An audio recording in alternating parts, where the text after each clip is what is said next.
Hi friends, welcome back to our channel I Study For You. Before we dive into today's topic, I want to remind you to hit that like button if you find this video is helpful. Your support really helps the channel to grow. Also, if you think this video can benefit others, please share it with your friends or anyone who might find it useful. And if you are new here, don't forget to subscribe to stay updated with all my latest educational videos. Alright, let's get started with today's lesson. To improve efficiency and consistency, we have utilized AI generated voice for this video. We are committed to providing high quality content and welcome your thoughts on this approach. Summary of definitions of educational psychology. Skinner's definition. Educational psychology is defined as the branch of psychology that deals with teaching and learning. Skinner described it as a science focused on the principles and theories related to instruction and student learning. Peel's definition. Educational psychology helps teachers understand students. According to Peel, it is the science of education aimed at improving interactions between teachers and students to enhance the learning process. Kolesnik's definition. Educational psychology involves applying psychological principles and theories to the field of education. Kolesnik stated that it is the application of psychological science to educational settings to improve teaching and learning. Crow and Crow's definition. Educational psychology is the science that describes and explains learning experiences from birth to old age.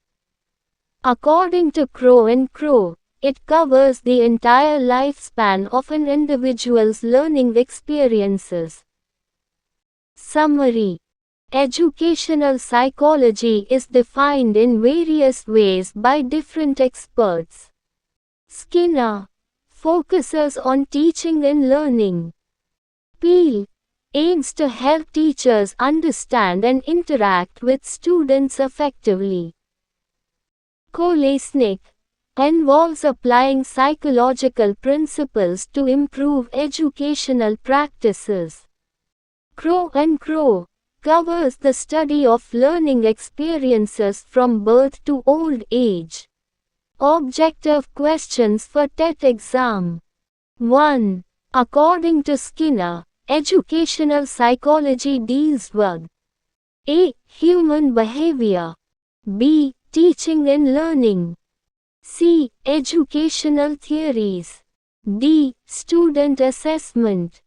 Answer. B. 2. Peel defined educational psychology as a science that helps in understanding A. Curriculum development. B. Teaching methods. C. Students. D. Educational policies. Answer. C. 3. According to Kolesnik, educational psychology involves the application of A. Teaching methods. B. Psychological principles and theories. C. Curriculum designs. D. Learning strategies. Answer. B. 4. Crow and Crow defined educational psychology as the science that describes learning experiences from what stages? A. Childhood to adolescence. B. Birth to old age. C. Adolescence to adulthood. D. Early education to higher education. Answer. B. 5. Who described educational psychology as the branch of psychology focused on teaching and learning? A. Peel. B. Kolesnik. C. Skinner. D. Crow and Crow. Answer. C. 6. Which definition emphasizes the role of educational psychology in improving interactions between teachers and students? A. Kolesnik's. B. Crow and crows. C. Peas. D. Skinners. Answer C. 7. Kolesnik's definition of educational psychology highlights its application to what area? A. Teaching methods. B. Student behavior. C. Educational settings. D. Classroom management. Answer C. 8. According to Crow and Crow, educational psychology covers learning experiences from which age range? A. Childhood to adulthood. B. Birth to adolescence. C. Birth to old age. D. Infancy to middle age. Answer C. 9. Peel's definition of educational psychology focuses on enhancing what aspect of education? A. Curriculum content. B. Teaching methods. C. Teacher-student interactions. D. School administration. Answer C. 10.